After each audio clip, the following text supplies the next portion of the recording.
ஆடுகளையோ மாடுகளையோ ஒட்டகங்களையோ நீங்கள் குர்பான் கொடுப்பதாக இருந்தால் உங்களுடைய கத்திகளை கொஞ்சம் கூர்மையாக்கி வைத்து அறுக்கிற பொழுது கூட அதற்கு நீங்கள் சுகம் கொடுங்கள். கத்திகளை நீங்கள் கூர்மையற்ற முறையில் வைத்துக் கொண்டு கொடூரமான முறையில் வேதனை வரும்படி அறுக்காதீர்கள் என்று சொன்னவர் அல்லாஹ்வுடைய ரசூல். அவரா தீவிரவாதி? அவரா பயங்கரவாதி? ஒரு பசு, அந்த பசுவினுடைய குட்டி ரசூலுல்லாஹி ஸல்லல்லாஹு அலைஹி வஸல்லம் அவர்கள் சொன்னார்கள், விற்பதாக இருந்தால் இரண்டையும் சேர்த்து ஒரு மனிதனுக்கு வியுங்கள். பசுவை ஒருவனுக்கும் குட்டியை இன்னொருவனுக்கும் விட்டு தாயையும் மகளையும் தாயையும் குட்டியையும் பிரித்து விடாதீர்கள் என்று சொன்ன இரக்கமான அந்த தூதரா பயங்கரவாதி தீவிரவாதி என்கிறார்கள்? நபிகள் நாயகம் ஸல்லல்லாஹு அலைஹி வஸல்லம் அவர்கள் ஒரு நாள் சஹாபாக்களோடு சென்று கொண்டிருக்கிறார்கள். ஒரு குருவி கூடு, அந்த கூட்டில் இருக்கிற ஒரு குருவியை ஒரு தோழர் எடுத்து சட்டை பையுக்குள் போட்டு விட்டார். தந்தை குருவி தாய் குருவி அந்த கூடாரத்தை சுற்றி சுற்றியே வருகிறது. ரசூலுல்லாஹி ஸல்லல்லாஹு அலைஹி வஸல்லம் அவர்கள் பார்த்து அந்த தாய் குஞ்சுக்கும் குஞ்சினுடைய அமைதியை கொடுத்தவர் உடனே அதற்கு அமைதி அளிக்கட்டும் என்றார்கள் அல்லாஹ்வுடைய ரசூல். கோழி குஞ்சு மீண்டும் அந்த கூட்டிலே போடப்பட்டதாக வரலாறுகளிலே பார்க்கிறோமே. யார் பயங்கரவாதி, யார் தீவிரவாதி? அன்றைக்கெல்லாம் மனிதன் துப்பாக்கியால் சுட, இன்றைக்கெல்லாம் மனிதன் அம்பு எழுதி துப்பாக்கியால் சுட குறிபார்க்க இன்றைக்கு மனிதர்களை பயன்படுத்துகிற கொடுங்கோளர்கள் உண்டு. அன்றைக்கெல்லாம் வில்லெடுத்து குறிபார்ப்பார்கள், அதற்கு பறவைகளை பயன்படுத்துவார்கள் குறைசிகள் காஃபிர்கள். ரசூலுல்லாஹி ஸல்லல்லாஹு அலைஹி வஸல்லம் அவர்கள் சொன்னார்கள், மார்க்கம் சொன்னது குறிபார்ப்பதற்காக வேண்டிய பறவைகளை பயன்படுத்தாதீர்கள், அந்த பறவை மறுமை நாளில் உங்களுக்கு எதிராக சான்று பகரும் என்றார்கள் அல்லாஹ்வுடைய ரசூல். யார் தீவிரவாதி, யார் பயங்கரவாதி? அல்லாஹ்வால் படைக்கப்பட்ட ஒரு உயிர் ஜீவராசி இந்த பூமியில் வதைக்கப்படுவதை கூட அல்லாஹ்வுடைய ரசூல் கண்டித்தாரே. ஆகவேதான் அல்லாஹ் சொல்கிறான், உங்களிலே ஒரு தூதரை அனுப்பியிருக்கிறேன், அந்த தூதர் இரக்கமான தூதர், நீங்கள் கவலைப்படுவது அவருக்கு பாரமாக இருக்கும், கருணைமிக்க தூதர் என்றெல்லாம் அல்லாஹ் திருக்குர்ஆனிலே சொல்கிறானே. அவரா பயங்கரவாதி, அவரா தீவிரவாதி? நபிகள் நாயகம் ஸல்லல்லாஹு அலைஹி வஸல்லம் அவர்கள் சொன்னார்கள், ஒரு நாய் தாகத்தின் காரணமாக நாவறட்சி ஏற்பட்டு நாக்கை தொங்கவிட்ட நிலையில் ஒரு மனிதனை பார்த்துக் கொண்டிருக்கிறது. அந்த மனிதன் தாகத்தினால் தான் நாய்க்கு நாவறட்சி ஏற்பட்டிருக்கிறது என்பதை புரிந்து தன்னுடைய கால் சாக்ஸை கலட்டி கிணற்றுக்குள் முக்கி அந்த தண்ணீரை கொண்டு வந்து நாயினுடைய தாகத்தை தீர்க்கிறான் புளிந்து. நபிகள் நாயகம் ஸல்லல்லாஹு அலைஹி வஸல்லம் அவர்கள் சொன்னார்கள், அல்லாஹ்வால் படைக்கப்பட்ட உரிய ஜீவராசிகளுக்கு தாகத்தை தீர்த்த ஒரே காரணத்திற்காக வேண்டி அல்லாஹ் அவனை பொருந்திக் கொண்டு சொர்க்கம் அனுப்பினான் என்று இந்த உலகத்தில் உயிர் ஜீவராசிகளையும் மதித்து நடங்கள் என்று சொன்ன மார்க்கம் இஸ்லாம். அந்த மார்க்கமா மனிதர்களை கொண்டு குவியுங்கள் என்று சொல்லும்? அந்த மார்க்கமா தற்கொலை படைகளாக மாறும் என்று சொல்லும்? அந்த மார்க்கமா எங்கு பார்த்தாலும் ஜிஹாத் ஜிஹாத் என்கிற பயங்கரவாதத்தை கொண்டும் அந்த மார்க்கமா மனித உயிர்களை சாதாரணமாக கொலை செய்யுங்கள் என்று சொல்லும்? எந்த நேரத்திலும் நீங்கள் காண முடியாது. அப்படிப்பட்ட ஒரு இறைவாக்கு திருக்குர்ஆனில் 5வது அத்தியாயத்தில் 32வது வசனத்திலே நீங்கள் பார்க்கலாம். அல்லாஹ் அவனுடைய அருள்மறையாம் திருமறை குர்ஆனிலே அப்படி சொல்லுகிறான். என்ன சொல்லுகிறான் அல்லாஹ் தஆலா? ஃபகன்னமா கத்தலன் நாஸ ஜமீஆ, யார் ஒரு உயிரை அநியாயமாக இந்த உலகத்தில் கொன்றானோ அவன் மனித சமுதாயத்தையே கொன்றவனாவான். பைபிளிலே காண்பிக்க முடியுமா இந்த வசனத்தை? ஓல்டு டெஸ்டமென்ட் நியூ டெஸ்டமென்ட்டிலே காண்பிக்க முடியுமா இந்த வசனத்தை? ரிக்கு வேதம், அதர்வண வேதம், யஜூர் வேதம், கடோ உபனிஷத் போன்ற வேதங்களிலே காண்பிக்க முடியுமா இப்படிப்பட்ட ஒரு அறைகொலை? எவனாவது ஒரு மனிதன் ஒரு உயிரை அநியாயமாக கொண்டால் மனித சமுதாயத்தை அவன் அழித்த குற்றத்திற்கால் ஆகிறான். மேலும் அல்லாஹ் சொல்கிறான், ஓமன் அஹ்யாக ஃபகன்னமா அஹ்யன் நாஸ ஜமீஆ, ஒரு உயிரை ஒரு மனிதன் வாழ வைத்தால் உலக மக்களை எல்லாம் வாழ வைத்தவனை போலாவான் என்று அல்லாஹ் சொல்லுகிறானே. அந்த மார்க்கத்தை இந்த மனித சமுதாயத்திற்கு சொல்ல வந்த தூதர் எப்படி ஒரு பயங்கரவாதியாக, எப்படி ஒரு தீவிரவாதியாக இந்த மனிதர்கள் சித்தரிக்கிறார்கள் என்றால் ஆச்சரியமாக இருக்கிறது. குறைந்தபட்சம் குர்ஆனையாவது படிக்க வேண்டாமா? ரசூலுல்லாஹி ஸல்லல்லாஹு அலைஹி வஸல்லம் வாழ்க்கை வரலாற்றை படிக்க வேண்டாமா? அல்லாஹ்வுடைய ரசூல் குற்றத்திற்காக வேண்டி மரண தண்டனை விதிப்பதாக இருந்தாலும் அங்கேயும் நெறிமுறையை சொல்லிக் கொடுத்தார்கள். கேட்டால் நீங்கள் ஆச்சரியப்படுவீர்கள். ஒரு பெண் விபச்சார குற்றம் புரிந்து, காமிதியா கோத்திரத்தை சார்ந்த ஒரு பெண் விபச்சார குற்றம் புரிந்து அல்லாஹ்வுடைய ரசூலுடைய சபையிலே வந்து சொல்லுகிறாள், யா ரசூலல்லாஹ், நான் தூய்மை அடைந்து விட்டேன், என்னை நீங்கள் தூய்மைப்படுத்துங்கள், நான் விபச்சாரம் செய்து விட்டேன், விபச்சாரம் செய்த காரணத்தால் எனது வயிற்றிலே கருவே உண்டாகிவிட்டது என்றார். இரக்கமற்ற தூதர், பயங்கரவாதி, தீவிரவாதி, மனித உயிரை மதிக்க தெரியாதவர் என்றால் உடனே மரண தண்டனை விதிக்கப்பட்டிருக்க வேண்டும். அதுதானே நியாயம்? ரசூலுல்லாஹி ஸல்லல்லாஹு அலைஹி வஸல்லம் அழகாக சொன்னார்கள், கருவில் குழந்தை இருக்கும் பொழுது மரண தண்டனை விதிக்க முடியாது, குழந்தையை பெற்றெடுத்து விட்டு வாருங்கள் என்றார். 7 மாத காலம் எந்த பாதுகாப்பும் இல்லாமல் அந்த பெண் மதீனாவிலே வாழ்ந்தாள். அல்லாஹ்வுடைய ரசூல் காவலாளிகளை நியமிக்கவில்லை, கண்காணிக்க ஏற்பாடு செய்யவில்லை, சிறைச்சாலை அன்றைக்கு இல்லை.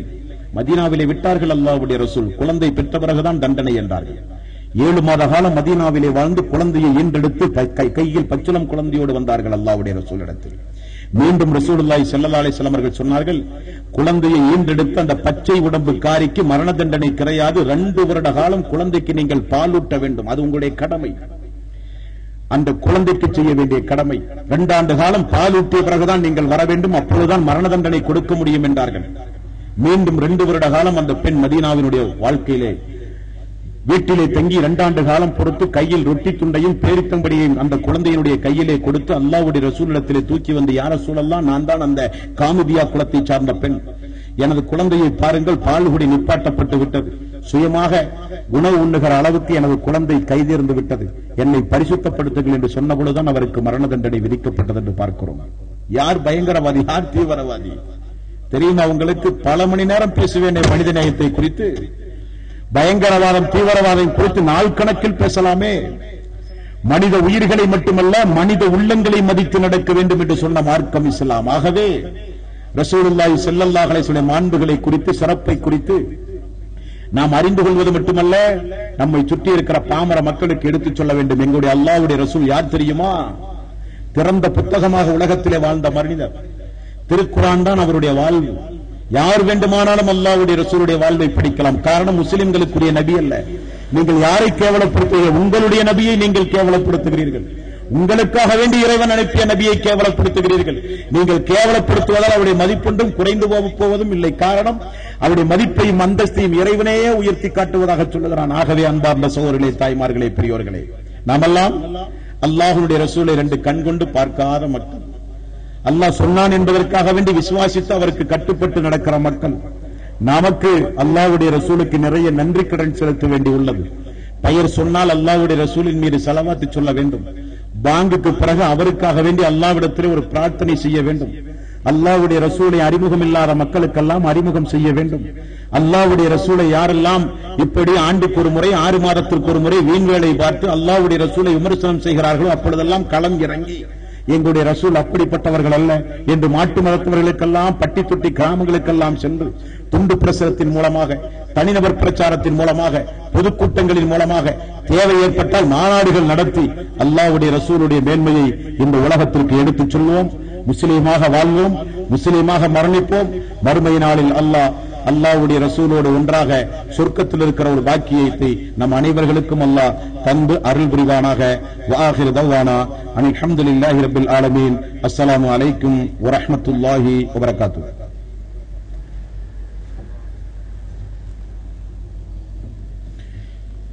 ஜஸாகுல்லாஹ் கைரா. மாமனிதர் முஹம்மது நபி ஸல்லல்லாஹு அலைஹி வஸல்லம் என்ற அந்த தலைப்பில் இந்த நேரம் அல்லாஹ்வுடைய தூதருடைய வாழ்க்கை வரலாற்றை பற்றி மிக தெளிவாக உங்களுக்கு எடுத்துச் சொன்ன கோவை சயீத் அவர்களுக்கு மனமார்ந்த நன்றிகள். ஜஸாகுல்லாஹ் கைரா. இந்த நேரத்தில் அல்லாஹ்வுடைய தூதர் ஸல்லல்லாஹு அலைஹி வஸல்லம் அவர்களுடைய வரலாறு எவ்வளவு ஒரு சிறப்பான மனிதர் என்பது இங்கே எடுத்துக் காட்டப்பட்டது.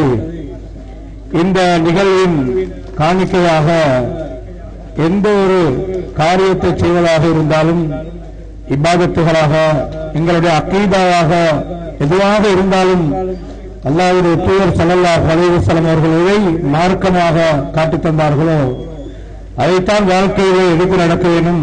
மறுமையிலே வெற்றியும் அதிலே தான் தங்கியிருக்கிறது என்பதை நிறைவாக இந்த இடத்தில் நினைவுபடுத்திக் கொள்கிறோம்.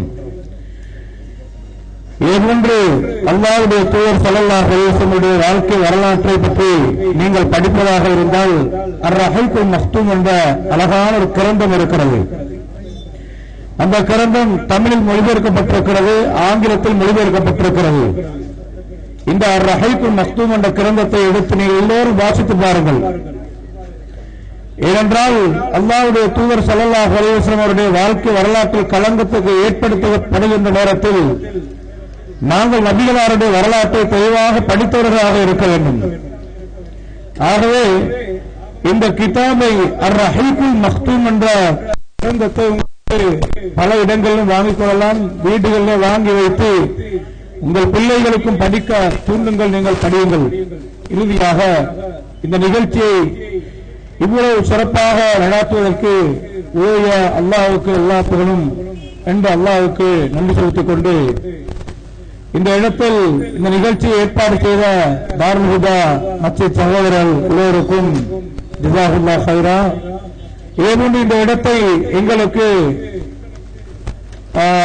திறந்த மனதோடு சந்தோஷமாக இந்த இடத்தில் அல்லாஹ்வுடைய மார்க்கத்தை சொல்வதற்கு நீங்கள் பயன்படுத்துங்கள் என்று இந்த இடத்தின் உரிமையாளர் மிஸ்டர் ஹாஜர் அஷ்ஃபாக் ஹான்வியா உரிமையாளர் அவர்களுக்கும், இதேபோன்று பணத்தாலும் பொருளாலும் உடலாலும் இதற்கு ஒத்துழைப்பு தந்த அனைத்து சகோதரர்களுக்கும் ஜஸாகுல்லாஹ் ஹைரா என்று சொல்லிக்கொண்டு, இப்படியான நிகழ்ச்சிகளை இனியும் ஏற்பாடு செய்தால் வந்து கலந்து பயன்பெறுமாறு உங்களிடத்தில் நினைவுபடுத்தி விடைபெறுகிறோம்.